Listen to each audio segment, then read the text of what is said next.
Hai, jumpa di channel Oh Gitu Doang. Kali ini Om tidak akan membawakan sebuah tip trik, tetapi akan membawakan sebuah obrolan singkat dengan seorang blogger bernama Askar Juara. Halo, selamat Halo, pagi Askar. halo, selamat pagi Om Yahya. Lagi di mana nih? Kebetulan lagi di rumah kemarin habis pulang dari dinas dari luar kota terus ya capek baru sampai semalam dan semalam langsung istirahat terus tadi pagi bangun langsung ketemu Om lagi nih di sini. Enak ya jalan-jalan terus. Ya lumayan refreshing.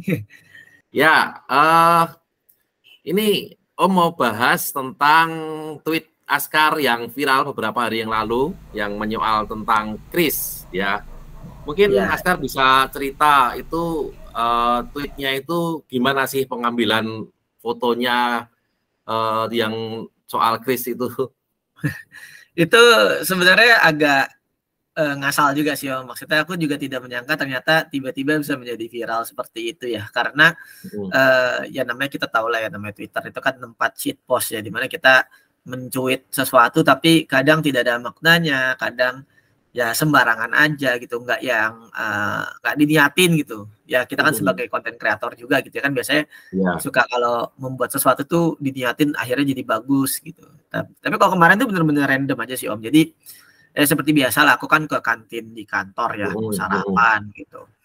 Nah, kebetulan di kantor aku itu memang kantinnya sebenarnya semua pedagangnya itu sudah menerima kris gitu ya.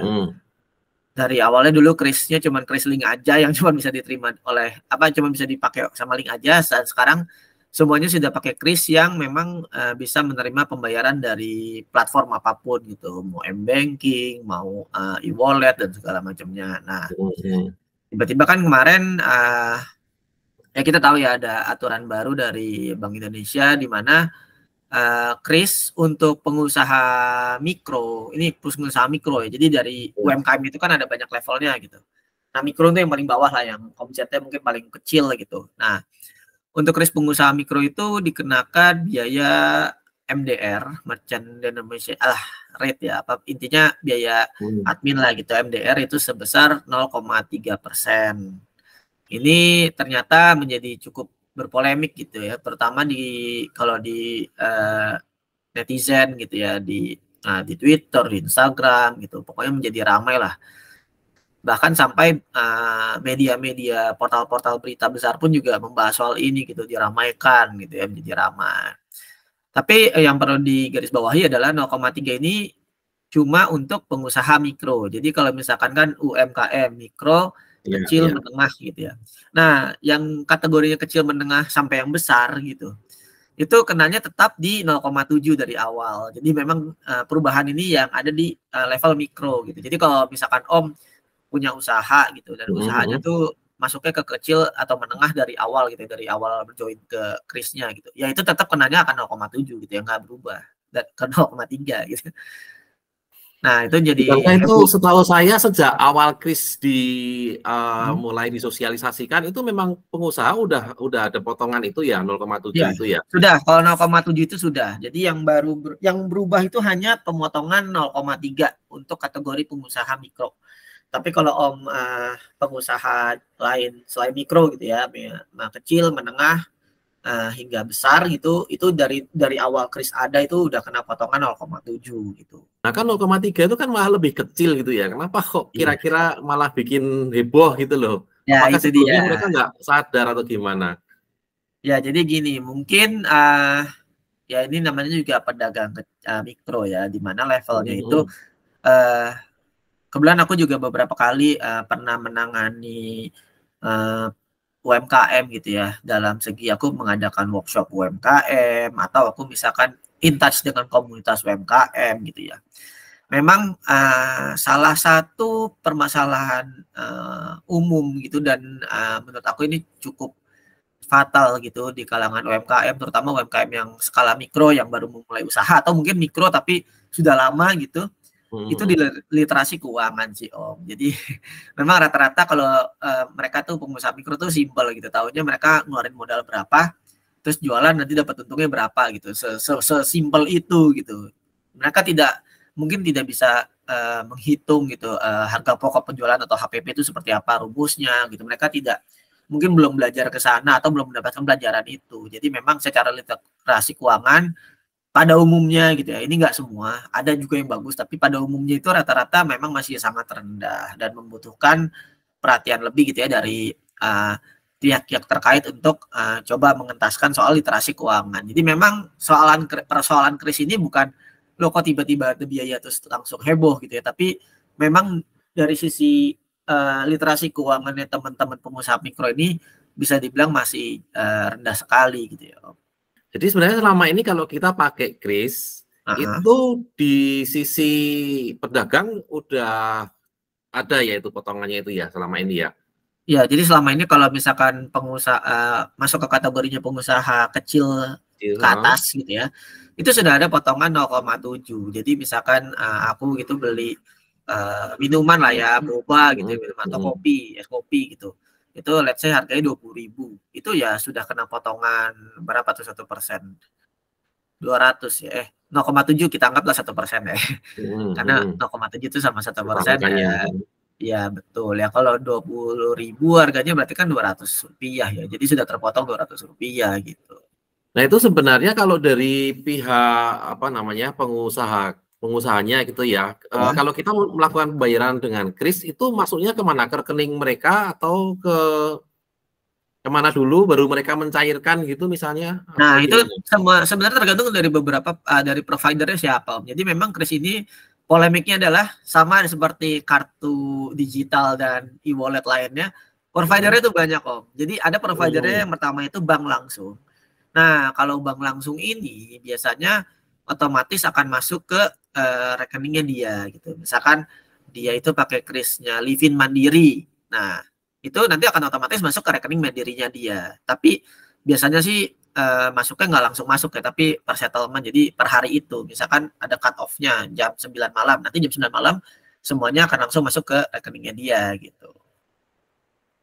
Tapi kalau misalkan pakai kris provider pihak ketiga gitu ya, kan ada beberapa lah ya. Misalkan let's say kalau produknya Gojek itu kalau nggak salah punya Gobis ya. Nah, itu nanti akan ditampung di saldo Gobis dulu, terus nanti baru bisa kita tarik ke rekening bank kita gitu. Atau misalkan providernya punya Telkom tuh namanya Indibis salah satunya. Nah, itu juga sama. Jadi nanti di saldonya itu masuk ke saldo Indibis itu, rekening Indibisnya nanti baru bisa kita tarik ke rekening pribadi kita gitu. Jadi tergantung providernya. Ini saat sama penarikan itu apakah ada biaya lagi? Nah, ini juga beda-beda Om tiap provider. Ini juga menurut aku yang jadi polemik ya. Jadi kalau misalkan pakai krisnya bank gitu ya, ya kayak tadi Livin Mandiri ya contohnya, Livin Bisnis gitu.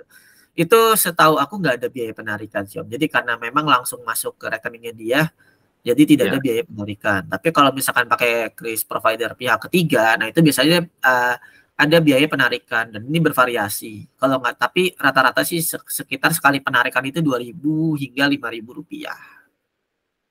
Tapi itu kan penarikannya dari akumulasi banyak transaksi gitu ya Om. Dengan asumsi teman pengusaha ini jualannya lancar gitu dalam sehari nggak cuma satu transaksi gitu ya. Let's say ada minimal 10 atau 20 transaksi gitu. Ya itu nanti akumulasi. Jadi misalkan penjualan dia dari 20 transaksi nanti akan ditarik ya sekali tarik aja dan kena 2.000 atau 3.000 gitu. Oke. Jadi sebenarnya kalau soal biaya itu dari dulu udah ada kan ya. Jadi agak lucu juga kenapa baru sekarang ini ramenya. Iya, dan seharusnya sih kalau teman-teman pengusaha mikro ini sudah ya sebenarnya kalau mereka sudah memperhitungkan gitu ya harga pokok penjualannya dengan benar, lalu menetapkan profit marginnya juga benar gitu ya.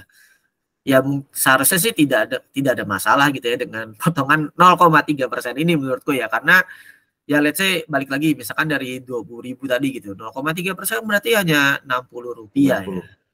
Ya, jadi kalau teman-teman pengusaha mikro ini jualan let's say tadi lah boba gitu ya, ice boba atau misalkan es kopi gitu.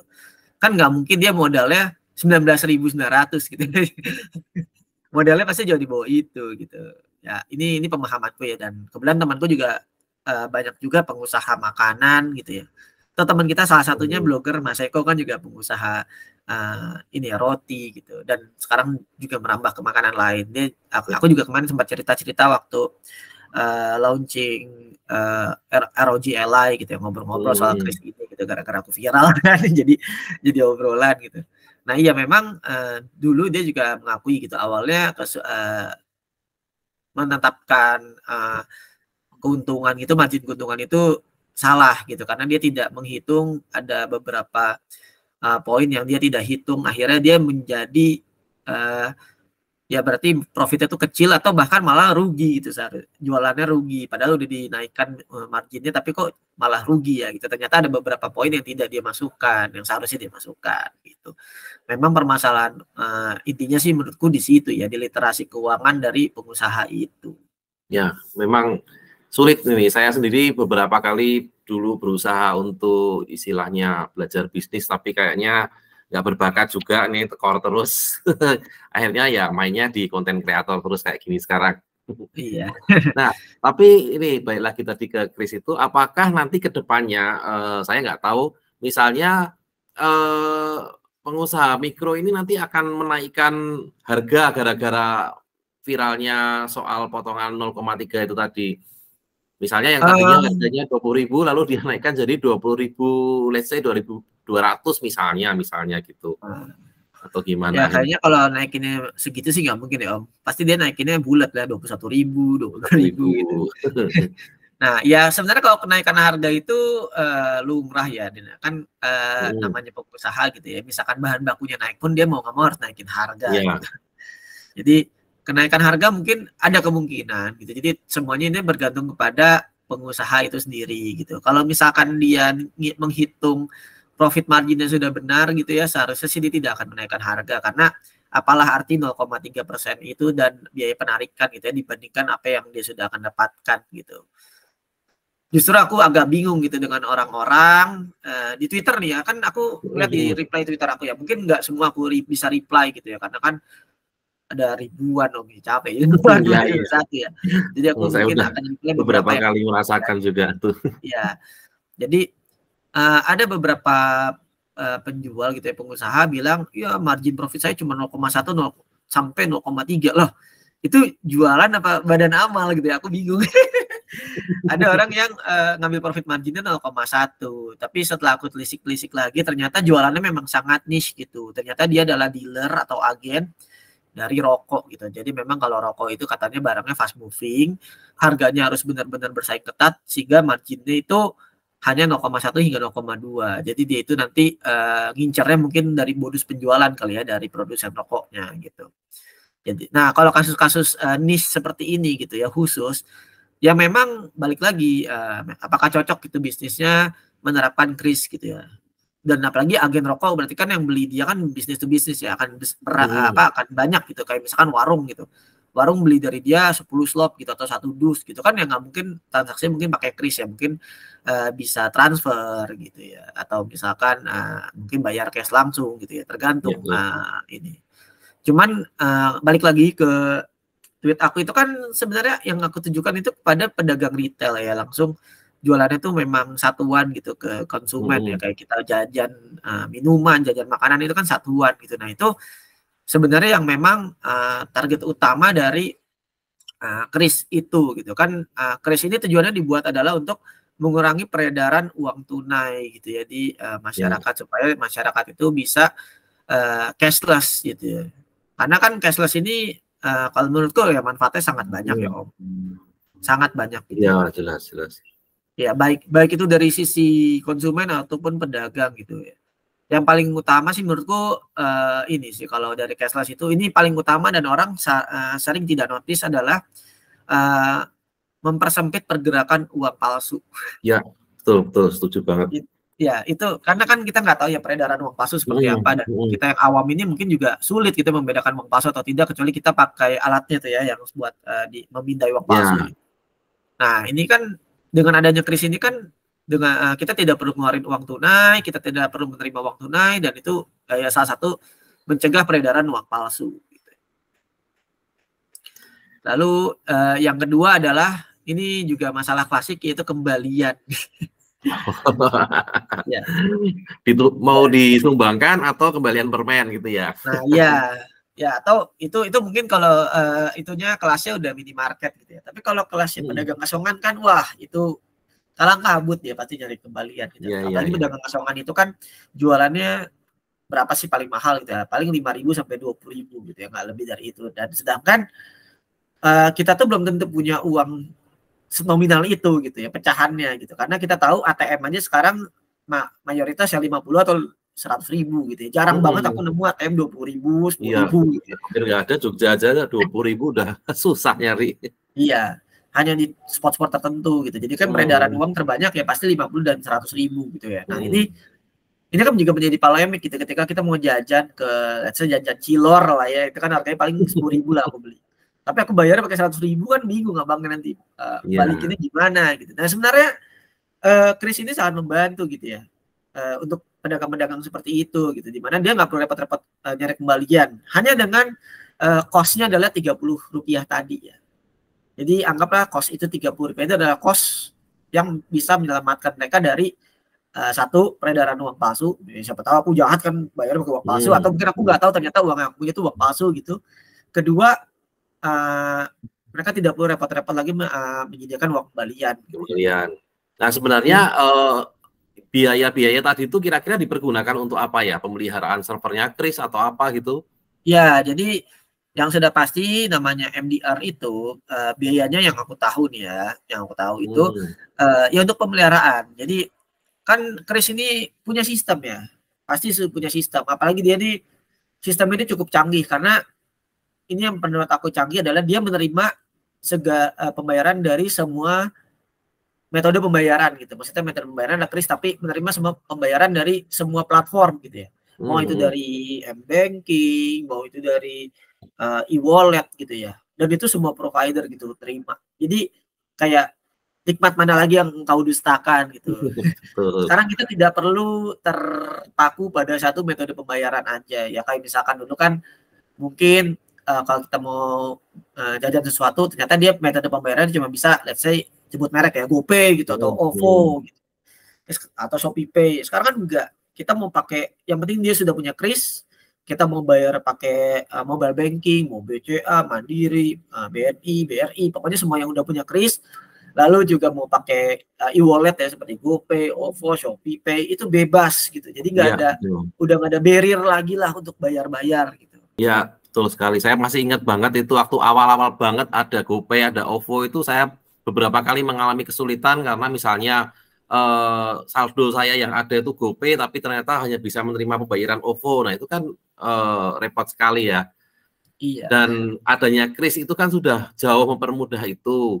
Nah, kita dikasih kemudahan, tapi kan jujur aja yang memberi kemudahan sudah pasti butuh pemeliharaan kan. Jadi dengan kita membayar potongan segitu tadi, menurut saya wajar sekali lah, masuk akal banget. Mestinya nggak perlu diributkan, ya toh? Iya. Soalnya ya gimana kan namanya juga kan ada pemeliharaan pertama udah dari server, network, terus juga kan ada developer di balik gitu ya, ada developer yang setiap hari memaintain supaya Krisnya tidak down gitu. Itu berarti kan ada biaya yang memang harus dikeluarkan dan kita sepatutnya bersyukur gitu dengan kehadiran Kris karena kan backbone-nya ini kan GPN ya, gerbang pembayaran nasional, di mana berarti uangnya yang muternya di Indonesia aja gitu. Berbeda dengan misalkan kita pakai backbone-nya kalau di kartu debit atau kredit itu kan biasanya antara Mastercard, Visa, GCB gitu. Itu kan ya keluar ya uangnya, MDR-nya bahkan itu juga keluar gitu ke kita harus membayar biaya layanannya ke Visa, Mastercard ataupun GCB gitu ya. Jadi makanya dari itu Kris ini ya benar-benar bagaimana pemerintah gitu ya di Indonesia ini mencoba membuat digitalisasi gitu ya, digitalisasi soal keuangan dalam hal ini pembayaran gitu. Tapi uang ini ya muternya di Indonesia saja gitu. Kalau dalam satu hari itu pengusaha bisa menerima maksimal berapa sih dari Kris? Harusnya nggak ada batasan sih Om. Nggak ada batasan ya? Ya tapi mungkin berbeda-beda tergantung provider juga. Tapi yang aku tahu secara umum sih harusnya tidak ada batasan gitu. ya misalkan transaksinya sudah 100 juta ya dapatnya 100 juta, bisa menarik 100 juta gitu. Tapi mungkin waktu settlement-nya aja yang berbeda-beda sih Om, tergantung bank dan provider juga gitu. Karena pasti mereka kan punya batas-batas maksimal tertentu ya, misalkan dalam satu hari transaksi dia mencapai 100 juta gitu, sedangkan providernya mungkin hanya bisa settlement H+1-nya itu 50 juta gitu. Jadi untuk misalkan yang mau nyairin 100 tuh ya mungkin H+2 gitu baru cair. Hampir mirip kita bayangkan kartu ATM gitu ya. Kartu ATM kita ada limit, misalnya penarikan cuma 5 juta ya, berarti dalam satu hari cuma bisa tarik 5 juta gitu ya. Gambarannya gitu ya, gambarannya ya. Ya, mungkin gambaran kasarnya seperti itu Om. Jadi memang penarikan ini tergantung juga dari bank dan providernya gitu. Tapi ya menurut aku kalau memang transaksinya sudah ratusan juta gitu sih seharusnya dia udah nggak mikirin gitu ya. Sebagai pengusaha gitu. Kayak dia pasti sudah punya modal yang diputar gitu.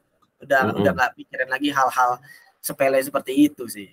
Nah, sekarang ngomongin soal tweetnya yang viral itu, kan beberapa komentar menurut saya agak ada yang lucu, ada yang apa namanya kayak asal jeplak gitu ya. Nah, apa yang jadi keprihatinan Askar tentang apa komentar-komentar di tweetnya yang viral itu?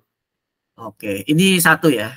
Ternyata banyak juga masyarakat yang sepertinya agak kurang di matematika dasar, Om. Jadi mungkin gini, mungkin ada nih, ini ada ya, ada satu tweet gitu ya, aku lupa tweet yang mana, pokoknya ada kayak dia itu menghitungnya jadi ya 0,3% itu dianggap sebagai 3%. Jadi mungkin dia salah menghitung. Kalau 0,3% itu kan kalau tidak salah ya, ntar aku cek ya di kalkulator.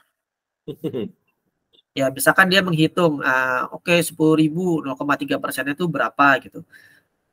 Nah, 0,3% itu kan kalau tidak salah 0,003 ya, aku lupa deh. Iya, nolnya jadi ada 2 lagi, 0,003.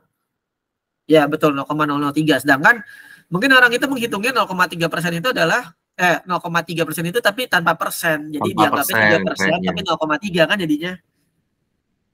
Ya memang itu ya, jadi terasa banget kalau kita punya untung 10.000 kena 0,3 jadi 3.000 dipotong ya terasa banget sih memang.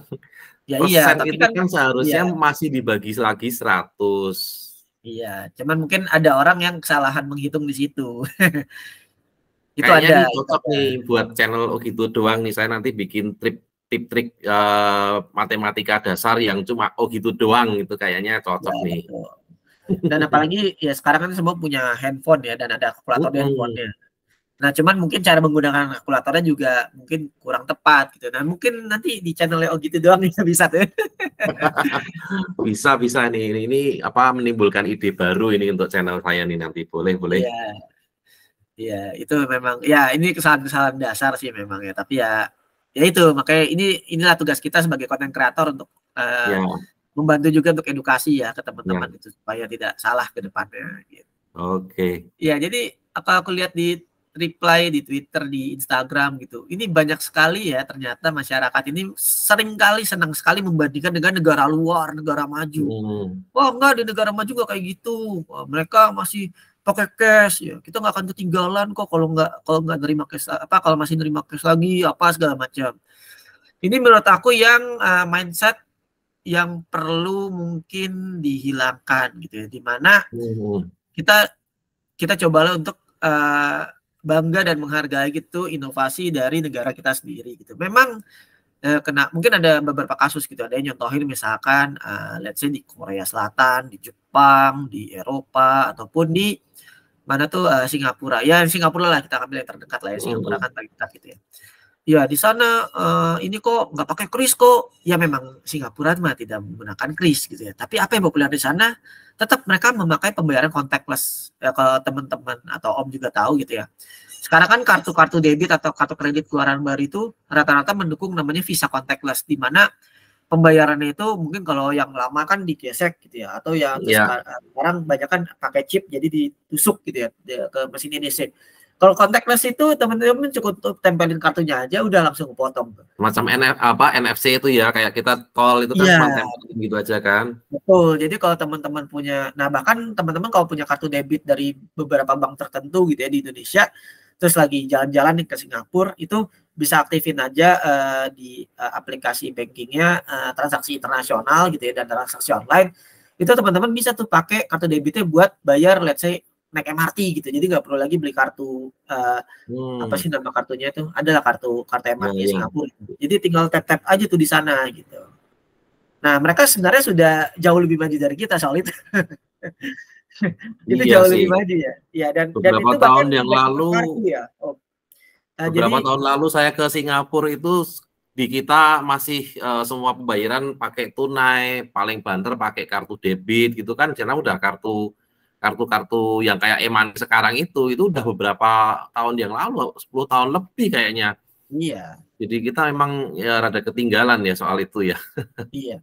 Dan bahkan sekarang ya trennya adalah menggunakan Apple Pay dan Google Pay gitu di sana. Jadi benar-benar udah nggak pakai kartu. Jadi NFC. Jadi kan ya rata-rata mungkin di Singapura itu kan orang pakai handphone sudah NFC dan ya memang di sana mayoritas pakai iPhone gitu ya. Nah mereka tuh belanja apa beli apa tuh semua udah pakai Apple Pay gitu ya. Jadi belanja kopi gitu ya, beli kopi gitu di coffee shop.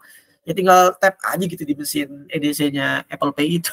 Udah beres gitu, udah jauh lebih maju gitu.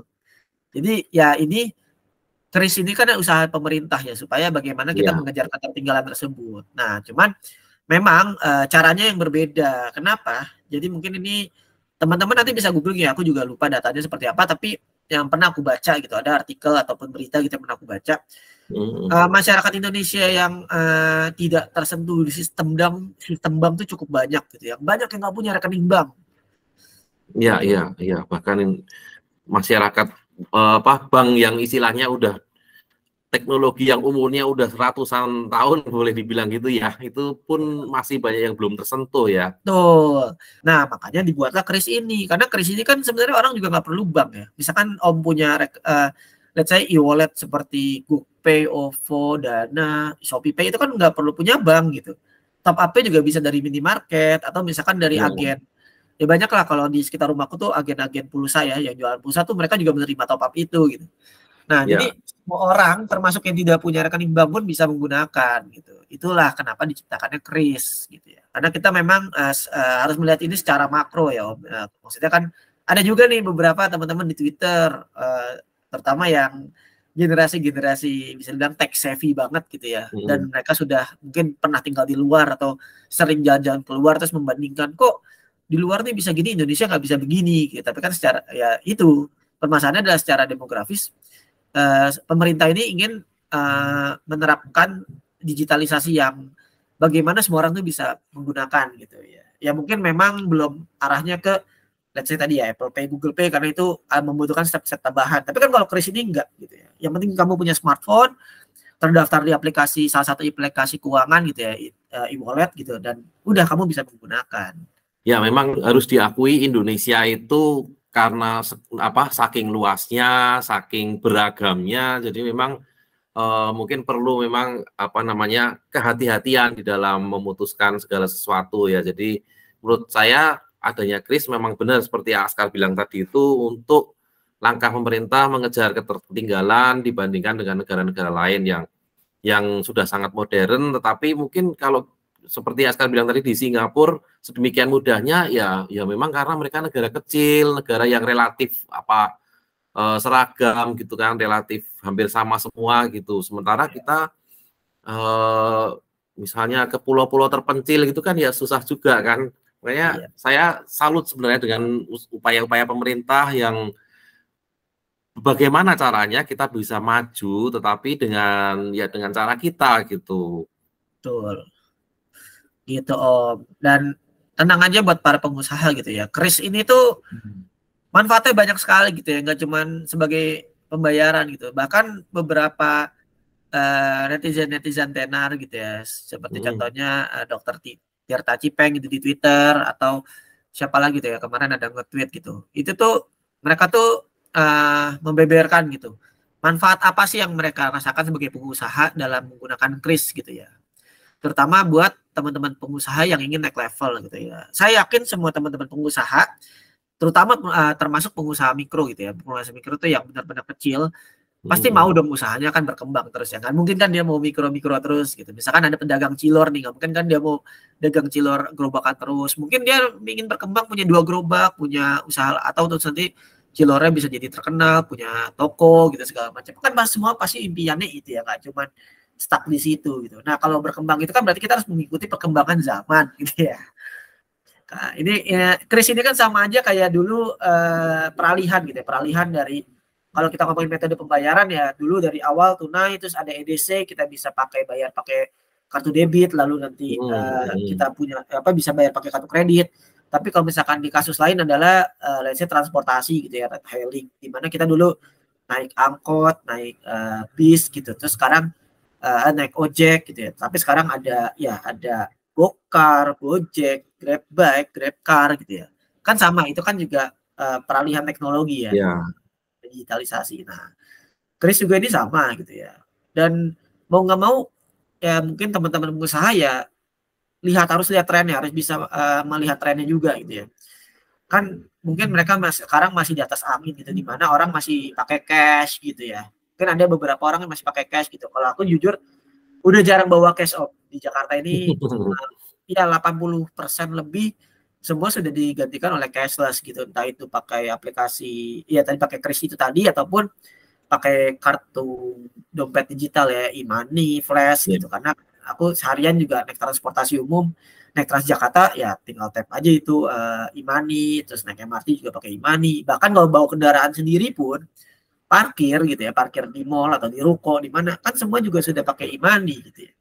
Jadi udah hampir jarang banget aku bawa uang tunai. Paling aku sedia uang tunai cuma 100.000 lah di dompet gitu ya. Untuk beberapa case yang mungkin memang belum bisa digantikan oleh uang tunai. Gitu. Tapi mayoritas apa yang aku lakukan aktivitas sehari-hari ya udah tidak menggunakan uang tunai gitu. Nah, ini pedagang-pedagang ini kalau mereka tidak mengikuti zamannya, aku sih takutnya mereka akan tergerus gitu ya. Ya mungkin sekarang mereka belum merasakan, tapi kan lama-kelamaan ini apalagi mulai generasi-generasi di bawah kita nih Gen Z ini kan wow udah digital banget gitu ya. Banget. Ya. Mungkin mereka udah nggak bawa uang tunai sama sekali gitu ya. Nah ini yang teman-teman pengusaha dari semua segmen pengusaha lah ya, nggak cuma mikro gitu ya. Mau mengenai ini harus nge-catch gitu ya kebutuhan dari masyarakat itu seperti apa gitu. Karena kedepannya pasti akan berubah gitu ya, nggak akan stuck di situ. Nggak usah jauh-jauh lah, anak saya aja sekarang hampir nggak ada uang tunai lagi di dompetnya, itu isinya cuman kris sama dompet digital aja itu.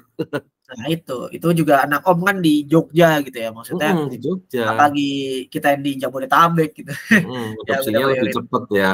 Ya betul. Nah makanya ya buat saran aku sih buat teman-teman gitu. Ini buat teman-teman usaha gitu, karena ada beberapa saran yang aku mau sampaikan gitu. Yang pertama dari teman-teman usaha, coba ya teman-teman kan pasti punya waktu, punya energi ya buat belajar sesuatu gitu. Karena aku lihat teman-teman juga punya energi gitu buat ngebalasin tweet aku gitu ya. Berkomentar di tweet aku panjang lebar, terus berdiskusi, berdebat di situ. Berarti kan teman-teman juga punya waktu untuk belajar gitu ya sebenarnya. Nah, coba mungkin nih selama ini coba teman-teman evaluasi juga diri sendiri, apakah literasi keuangan teman-teman ini sudah mumpuni atau belum gitu, atau misalkan ada kekurangan di mana ilmu. Nah, cobalah teman-teman untuk belajar gitu ya, ilmu-ilmu keuangan, ilmu berbisnis, berjualan, segala macam.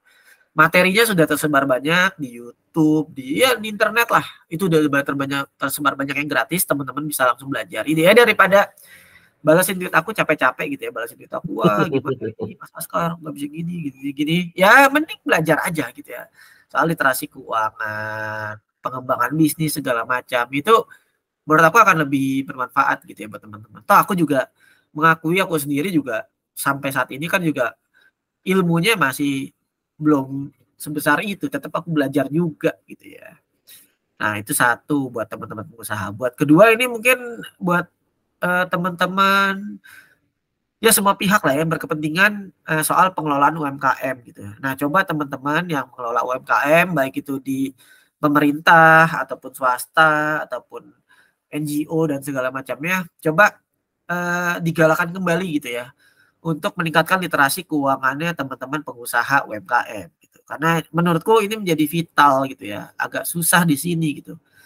kan kita tahu UMKM itu kan salah satu backbone keuangan Indonesia gitu ya, terutama saat pandemi kemarin, di mana banyak negara-negara besar, negara-negara maju secara finansial itu, secara ekonomi itu turun gitu, anjlok. Tapi di kita cukup kuat ternyata, masih cukup kuat bertahan dari badai, dan itu porsi terbesarnya itu adalah dari UMKM itu sendiri gitu. Ya, dan bagaimana kita bisa memperkuat UMKM kita gitu ya, terutama di soal literasi keuangan. Ya, mungkin nanti teman-teman yang berkepentingan gitu, baik itu dari pemerintah, swasta, NGO itu, untuk coba menggalakkan lagi dari literasi keuangan teman-teman UMKM. Lalu yang ketiga, masih dengan objek yang sama, yaitu tadi ya, pemerintah, pihak-pihak yang berkepentingan lainnya itu. Coba untuk KRIS ini setelah memberikan literasi keuangan, juga KRIS ini coba digali lagi gitu ya, edukasinya gitu ya, diperbanyak lagi edukasinya ke teman-teman pengusaha gitu, karena aku merasa kayaknya edukasinya memang masih kurang gitu ya.